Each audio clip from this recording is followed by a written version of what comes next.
할렐루야. 일주일 만에 뵀는데 엄청 오랜만에 뵙는 것 같습니다.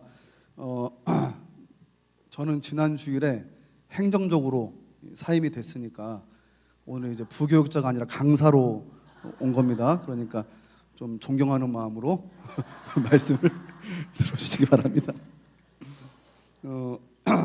누가 제게 물으시더라고요. 그 동산교에 있는 동안 좋았냐고. 그래서 저는 다 너무 좋았고, 우리 또 장로님들, 권사님들 사랑 주셨고, 또 우리 목사님도 또 사모님도 잘 저를 배려해 주셔서 잘 있었는데, 가만히 생각해 봤어요. 내가 동산교에 있으면서 안 좋았던 점이 뭘까? 그래서 가만히 생각해 보니까 딱 한 가지가 있더라고요.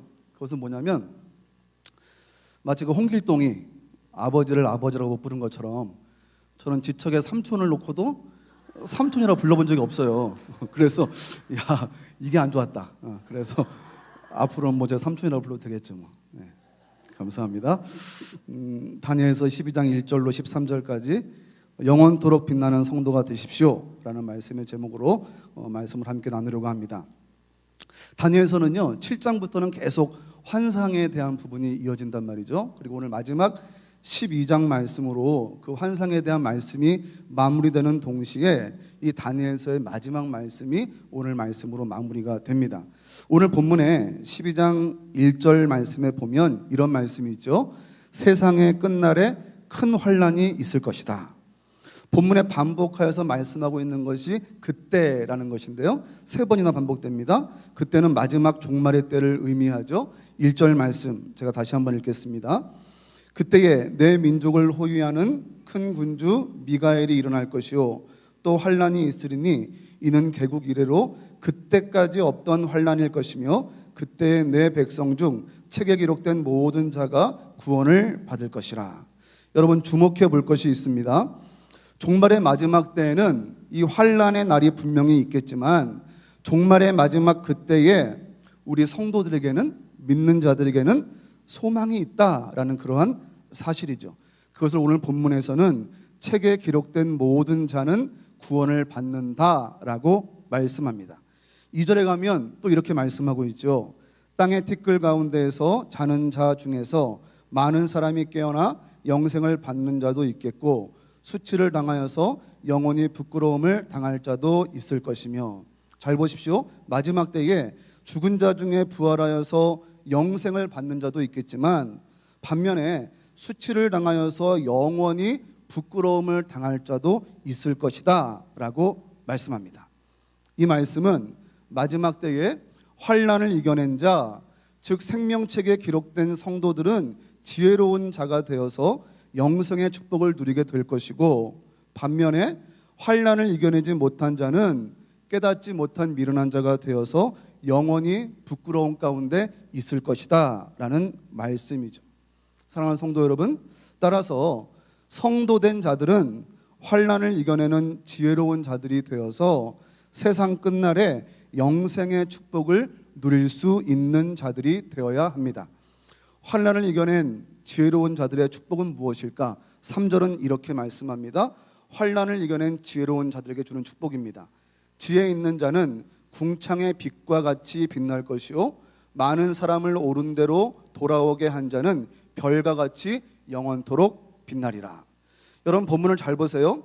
지혜 있는 자와 뒤편에 나오는 많은 사람을 옳은 대로 돌아오게 한 자는 같은 의미입니다. 하나님의 말씀을 대하고 스스로 지혜 있게 하나님의 말씀을 잘 받아들이는 사람과, 또 본인이 받은 은혜의 축복의 말씀을 다른 사람에게 전하여서 다른 사람을 옳은 대로 돌아오게 한 자는 같은 자란 말이죠. 스스로 환란을 이겨내는 믿음의 지혜를 가지고 있을 뿐만 아니라 다른 사람에게는 믿음의 도전을 줄 수 있는 그런 성도의 모습을 말합니다. 이런 성도들이 결국 하늘의 빛과 같이 빛날 것이고, 별과 같이 영원토록 빛나는 축복을 누리게 될 것이다 라는 그러한 말씀이죠. 궁창의 빛은 무엇을 말합니까? 별을 말합니다. 다시 말씀드리면 그런 성도들은요, 별처럼 영원토록 빛나는 축복이 마지막 때에 환란을 이겨낸 성도들에게 주어진다라는 말씀인 것입니다. 여러분, 성도의 삶은 잠시 잠깐 환하고 멋들어지게 빛내다가 인해고 떨어지고 마는 그런 별똥별과 같은 인생이 아닙니다. 성도는 하늘의 별과 같이 영원토록 빛나는 영생을 소망하는 인생입니다. 순간적인 화려함을 쫓는 인생은 지혜롭지 못한 인생입니다. 우리에게 허락된 마치 순간과도 같은 삶을 살고 있으면서 영원히 빛나고 영원히 누릴 수 있는 것처럼 우리에게 주어진 이 인생의 순간을 착각하는 사람이 되지 말아야 한다는 의미입니다. 사랑하는 여러분, 성도는 별과 같이 영원히 빛날 영생의 복을 기대하며 사는 사람들입니다. 하늘나라를 소망하며 사는 인생이다라는 그러한 말씀이죠. 그렇다면 별과 같이 영원히 빛나는 그런 성도가 되기 위해서 다니엘이 오늘 본문 속 환상 중에 받은 도전이 무엇인지 본문을 통해 함께 살펴보므로 이 마지막 때를 살아가고 있는 저와 여러분 모두에게 다니엘처럼 그런 지혜로운 성도가 되어서 별처럼 영원히 빛나는 영생의 소망을 품을 수 있는 저와 여러분의 모습이 될 수 있기를 기대합니다. 첫 번째로, 누가 마지막 때에 별처럼 영원히 빛날 수 있는가? 연단을 받아서 스스로 정결하게 하며 희게하는 자가 별처럼 빛날 수 있습니다. 10절 말씀인데요, 우리 10절 말씀 함께 읽어볼까요? 시작. 많은 사람이 연단을 받아 스스로 정결하게 하며 희게할 것이나 악한 사람은 악을 행하리니 악한 자는 아무것도 깨닫지 못하되 오직 지혜 있는 자는 깨달으리라. 5절 이후의 말씀을 보면요, 강을 사이에 두고 양쪽에 천사가 등장합니다. 그리고 이 강물 위쪽에는요, 세마포 옷을 입은 자가 계신다라고 말씀하고 있습니다. 이 세마포 입은 자가 누구인가? 다니엘서 10장에 이미 소개되고 있지만 세마포 입은 자는 예수 그리스도를 의미합니다. 그런데 이 강 양쪽에 서 있던 천사 중에 한 천사가 이 세마포 옷을 입은 분에게 묻는 거예요. 이런 질문이죠. 마지막 때의 끝, 환난 때의 끝이 어느 때까지입니까? 라고 물어보는 거예요. 여러분, 이 질문은요, 본문 속 이 한 천사만의 궁금점은 아니겠죠. 우리 모두가 이 마지막 때에 대한 궁금점이 있지 않습니까? 마지막 환난의 때의 끝이 어디인가? 이런 질문을 했을 때 세마포 입은 자의 대답이 바로 7절의 말씀입니다. 7절 말씀 제가 읽어보죠. 내가 들은즉 그 세마포 옷을 입고 강물 위쪽에 있는 자가 자기의 좌우 손을 들어 하늘을 향하여 영원히 살아계시는 이를 가리켜 맹세하여 이르되 반드시 한때 두때 반때를 지나서 성도의 권세가 다 깨지기까지이니 그렇게 되면 이 모든 일이 다 끝나리라 하더라. 반드시 한때 두때 반때를 지나서 성도의 권세가 다 깨어지는 그때야 비로소 끝이 온다라는 말씀입니다. 여러분, 한때 두때 반때가 어떤 의미인지 우리가 계산할 수 있는 특정한 시기를 말하는 것은 아닙니다. 그것은 한때 두때 반때에 하나님이 정해놓으신 분명한 때가 있다라는 것을 강조하는 표현이고, 그 시기가 언제인가? 우리 성도들이 환난이 가장 절정에 이르렀을 때 바로 하나님의 때가 이루어진다라는 말씀이죠. 이 성도들이 가지고 있는 성도의 권세가 다 깨어질 정도로 극심한 환난의 절정, 바로 그때에 별처럼 빛나는 성도들이 나타날 수 있게 된다라는 그러한 말씀입니다. 10절 말씀에 보니까 많은 사람이 연단을 받아 스스로 정결하게 하며 희게할 것이나 악한 사람은 악을 행하리니 악한 자는 아무것도 깨닫지 못하되 오직 지혜 있는 자는 깨달으리라. 여러분, 그렇습니다. 극심한 환난, 즉 많은 사람이 연단을 받게 될 때에 스스로 정결하게 하며 희게하는 지혜로운 자들이 결국 세상 끝날에 드러나게 될 별과 같은 자들이라라는 그러한 말씀이죠. 스스로 정결하고 희게한다는 것은 무슨 의미입니까? 악으로부터 스스로를 지켜낸다는 거죠. 악으로부터 스스로 깨끗하게 한다는 의미입니다. 아무것도 깨닫지 못한 채 악을 덩달아 행하는 자들이 아니라 연단 가운데 있지만, 고통 가운데 있지만, 성도의 권세가 깨어지는 지경 가운데 있지만 성도로서의 가치와 진가를 마지막에 드러낼 수 있는, 마지막에 나타낼 수 있는 그런 지혜로운 자들이 되어야 한다라는 말씀입니다. 여러분, 종말의 때가 되면 될수록 세상은 성도가 성도답게 살지 못하도록 때로는 유혹할 것이고 때로는 우리를 위협할 것입니다. 그것이 성도들에게는 연단, 즉 시험의 과정이 될 것입니다. 그 연단은 그저 누구나 어느 정도는 참아낼 수 있는 정도의 연단이 아니라 7절의 말씀처럼 이 성도의 권세가 다 깨어질 정도로 절정으로 치닫는 연단의 모습이라는 말씀이죠. 심지어는 이 신앙을 지키기 위해서 재산이나 생명도 걸어야 할 만큼 위태한 시기일 수도 있다라는 말씀입니다. 그러나 그와 같은 엄청난 연단의 때에도 스스로 정결하게 하며 희귀하는 성도들이 바로 마지막 때에 별과 같이 영원토록 빛나는 축복을 누릴 수 있을 것이다 라는 말씀입니다. 조금 더 본질적으로 말씀을 드리고 싶습니다. 신앙은 저와 여러분의 삶을 조금 더 풍요롭게 하고 조금 더 아름답게 치장하기 위한 액세서리가 아닙니다. 이념도 철학도 아닙니다. 신앙을 가진 성도는 환난의 절정에서도 끝까지 이를 악물고 스스로 정결하게 하고 희귀하려는 결단과 믿음의 경주를 통해서 정제되어서 결국 별과 같이 빛나는 성도의 모습을 계속해서 기대하고 소망해 나갈 수 있어야 합니다. 사랑하는 여러분, 우리는 모두 작든지 크든지 여러 모양으로 우리가 지니고 있는 이 성도의 권세를 깨뜨리게 만들려는 여러 가지 모양의 연단 가운데 살아가고 있습니다. 시험 가운데 살고 있다는 말씀이죠. 이때를 잘 견뎌내야 합니다. 그 연단은 어쩌면 점점 그 강도를 더해갈 것입니다. 그래도 참아내야 합니다. 그래서 그때까지 마지막 끝까지 정결함과 순전함을 잃지 않고 스스로 정결하기 위하여서, 스스로 깨끗하기 위하여서 이를 악물고 우리 신앙의 여정을 걸어가므로 결국 주께서 저와 여러분 모두의 인생을 별과 같이 영원토록 빛나게 만들 수 있는 그런 성도들의 모습이 될 수 있기를 주님의 이름으로 축원드립니다. 두 번째로, 누가 마지막 때에 별처럼 영원히 빛날 수 있는가? 말씀을 보니까 예배를 지키고 우상을 폐하는 자가 결국 별처럼 빛날 수 있습니다. 11절 말씀 우리 함께 읽어볼까요? 시작. 매일 드리는 제사를 폐하며 멸망하게 할 가증한 것을 세울 때부터 1290일을 지낼 것이요. 여러분, 마지막 때에 일어나는 환난은 어떤 모습입니까? 성도의 매일 드리는 제사를 폐하게 하고 성도를 멸망하게 할 가증한 것들을 세우는 일로 성도된 우리 모두를 힘겹게 만들 것입니다. 성도의 예배를 자꾸 폐하게 만들고 성도로 하여금 우상을 섬기도록 만든다라는 말씀이죠.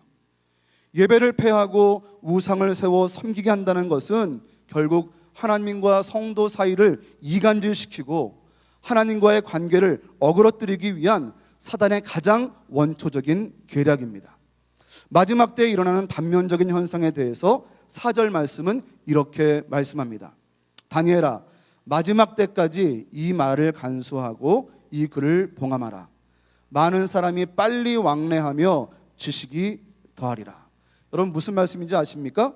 마지막 때에는요, 많은 사람들이 자기가 원하는 지식을 얻기 위해서, 자기의 마음을 흡족하게 할 만한 그런 지식을 얻기 위해서 왔다 갔다 분주한 모습들이 일어날 것이다 라는 그러한 말씀입니다. 무슨 말씀입니까? 이 말은 간수하고 봉함된 하나님의 진리의 말씀이 아니라 다른 것들로 세상이 바쁘게 돌아갈 것이고, 마치 그것들 가운데 참된 인생의 진리가 있는 것처럼 오해하는 지혜의 부재, 미련한 가운데에 사람들이 왕래하게 될 것이다 라는 말씀이죠. 여러분, 헛된 지식을 찾아서 빠르게 왕래하는 시대에는 가장 먼저 예배를 소홀히 여기게 마련입니다. 액세서리는요, 해도 되고 안 해도 되는 거죠. 마지막 때에는 예배가 우리 가운데 그렇게 여겨지기 시작할 것입니다. 그것이 헛된 것인지도 모른 채 빠르게 바쁘게 왕래할 일이 생기면 가장 먼저 예배를 외면하기 시작한다라는 말씀입니다. 그리고 그 일은 우리에게 습관으로 새겨지고 예배를 폐하는 인생을 살아가기 시작하게 됩니다. 또 예배를 통해 하나님을 만나는 일보다 더 중요하고 소중하게 생각되어지는 일들이 우리 인생 가운데 자꾸만 세워져 나가게 됩니다. 돈이 하나님을 대신하고, 분주한 일상이 하나님을 대신하고, 레저가 하나님을 대신하고, 인간관계가 하나님을 대신하여서 우리 가운데 하나님을 만나는 일보다 더 중요하게 세워짐으로 말미암아 우상의 다른 모양으로 우리 인생 가운데 나타나게 된다라는 말씀입니다. 여러분, 적당히 용납하는 때는 그것을 지나서 완전하게 용납하는 때로 옮겨지게 되고, 세상의 지식을 쫓아 빠르게 왕래하는 일들은 결국 예배를 폐하고 예배를 우습게 여기고 자기 인생 가운데 우상을 세우는 일들로 적응하는 인생의 모습으로 전락해 버리고 맙니다. 그래서 마지막 때에 끝까지 예배를 지키는 자, 마지막 때에 끝까지 하나님만을 경외하는 인생이 결국 별과 같이 영원히 빛나는 축복을 누리게 될 것이다 라고 본문은 말씀하고 계시는 거죠. 그래서 수없이 반복하여 말씀을 드려도 과하지 않는 말이 있죠. 어떤 말입니까? 예배에 성공해야 인생에 성공할 수 있습니다. 한번 따라해 보실까요? 예배에 성공해야 인생에 성공할 수 있습니다. 사랑하는 여러분, 마지막 때에 예배를 지키고 우상을 폐하는 믿음은 쉽지 않습니다. 사단은 끊임없이 예배를 지켜내고 하나님만을 경외하려고 하는 우리의 신앙의 여정을 무너뜨리기 위해서 우리를 유혹하고 우리를 위협할 것입니다. 시간이 흐르면 흐를수록 사단의 계략과 공격은 더 적극적이며 더 자극적이 되어 갈 것입니다. 사단의 계략을 따르지 않으면, 세상의 방법을 따르지 않으면 마치 우리 인생이 무너져 버리고 낙오될 것만 같은 극도의 긴장감과 공포심으로 우리 인생을 몰아가게 될 것입니다. 그럼에도 불구하고 이 마지막 때에 예배를 온전히 지켜내며 우리 인생에 하나님을 대신하려는 온갖 우상의 모양들을 제거하는 신앙, 그 신앙의 사람들이 별과 같이 영원토록 빛나는 마지막 때에 축복을 누릴 수 있게 되는 것입니다. 저와 여러분 모두의 신앙이 예배를 소중히 여기는 그런 믿음의 신앙이 될 수 있기를 주님의 이름으로 간절히 축원드립니다. 세 번째로, 누가 마지막 때에 영원히 빛날 수 있는가? 마지막을 바르게 기다리는 자가 별처럼 빛날 수 있습니다. 13절 말씀인데요, 우리 13절 말씀 함께 읽어보죠. 시작. 너는 가서 마지막을 기다리라. 이는 내가 평안히 쉬다가 끝날에는 내 몫을 누릴 것임이니라. 세마포 옷을 입은 자, 곧 예수 그리스도는 다니엘을 향해서 이렇게 말하죠. 가서 마지막을 기다리고 평안히 쉬다가 끝날에 내 몫을 누리라. 여러분, 끝날에 내 몫을 누린다라는 말은 영생을 누리는 성도의 축복을 말하는 것임을 우리가 쉽게 알 수 있습니다. 그런데 마지막 때의 복을 누리기 위해서 기대하고 있는 성도의 자세에 대해서 세마포 입은 자 예수 그리스도는 뭐라고 말씀하십니까? 가서 평안히 쉬면서 마지막을 기다리라 라고 말씀하시죠. 여기서 가라라는 말은요, 이미 9절에서도 언급된 바가 있습니다. 9절 말씀 제가 읽어보죠. 그가 이르되 다니엘아 갈지어다. 이 말은 마지막 때까지 간수하고 봉함할 것임이니라. 이 마지막 때가 언제인지 묻는 다니엘에게 예수님은 다니엘아 갈지어다 라고 말씀하십니다. 그리고 마지막 때에 대해서 간수하고 봉함하라라고 말씀하시죠. 이 말은 변함없는 확실한 말씀이니 네 마음판에, 네 마음에 확실히 새기라라는 그러한 의미입니다. 무슨 말씀인가 하면 마지막 때를 기대한다면, 네가 정말 마지막 때를 소망한다면 가서 말씀을 더 붙들고 말씀을 더 마음판에 새기라라는 그러한 의미이죠. 가라라는 말씀은 다니엘의 삶의 현장으로, 삶의 터전으로 가라라는 말씀입니다. 지금 있는 삶의 그 자리에서 더 말씀을 붙들고 더 성도로서 열심을 다해 살아라.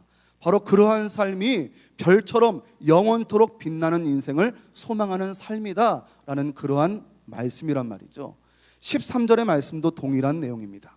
가서 마지막 때를 기다리는 것입니다. 그것은 평안히 쉬면서 기다리라 라고 말씀하죠. 물론 평안히 쉰다라는 말은 죽음의 시간을 의미합니다.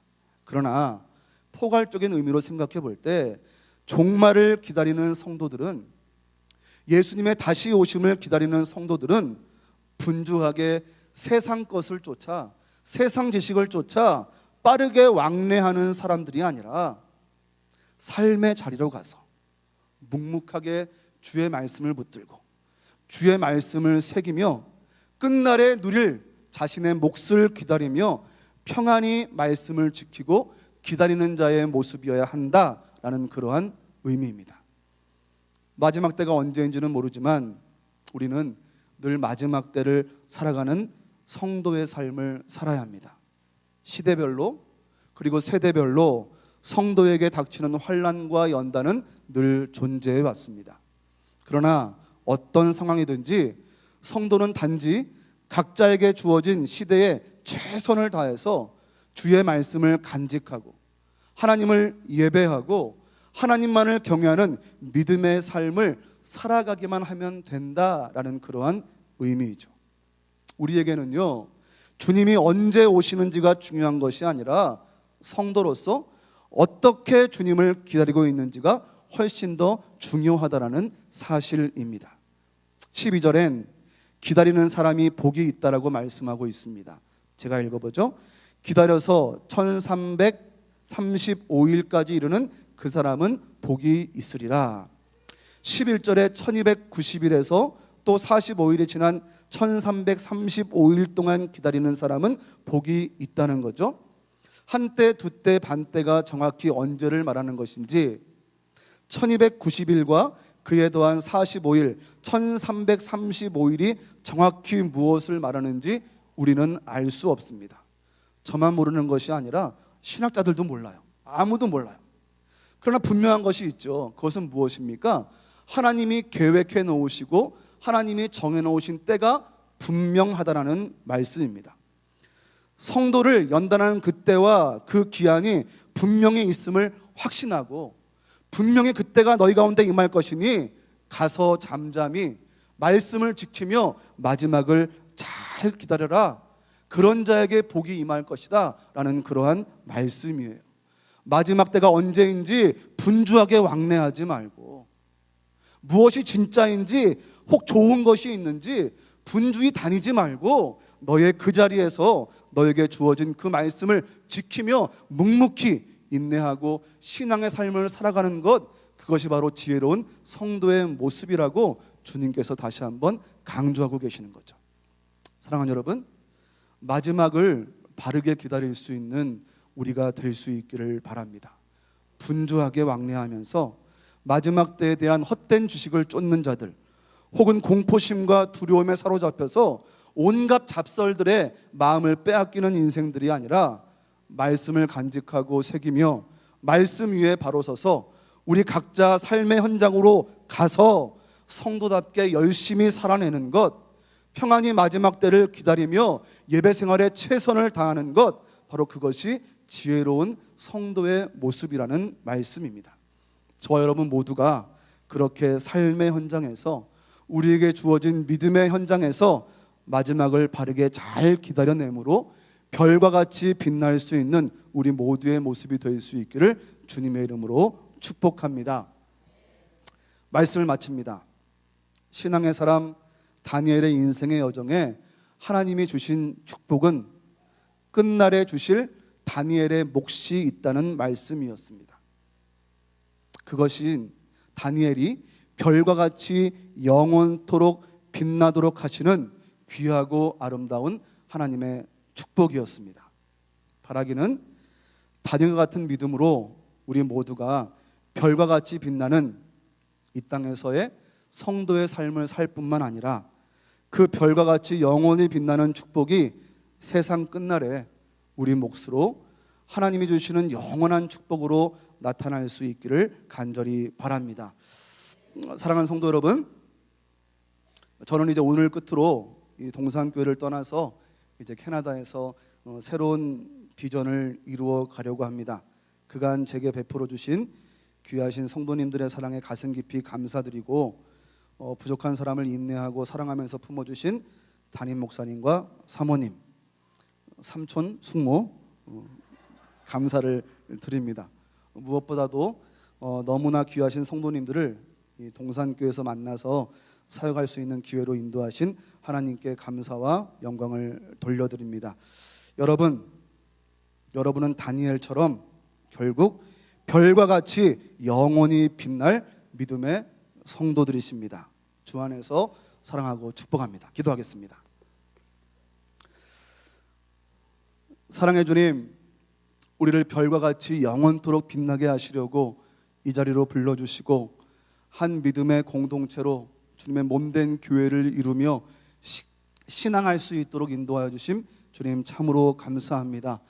주원인 삶의 순간순간 여정들마다 최선을 다하여 우리를 거룩하게 하기 위하여 노력할 수 있는 우리의 신앙이 될 수 있도록 주님 인도하여 주시고 순간순간마다 주님과 교제하며 예배하기를 힘쓰는 성도들의 모양이 될 수 있도록 주님 인도하여 주시고 주님 마지막 때가 되면 될수록 더 우리 각자 삶의 현장에서 말씀을 지켜내며 묵묵히 인내하며 신앙하기를 힘쓸 수 있는 우리 성도들의 모습이 될 수 있도록 인도하셔서 우리 동산교회 사랑하는 모든 성도님들 영원토록 별처럼 빛나는 아름다운 믿음의 인생이 될 수 있도록 주님 축복하여 주시옵소서. 감사드리며 예수님 이름으로 기도드리옵나이다. 아멘.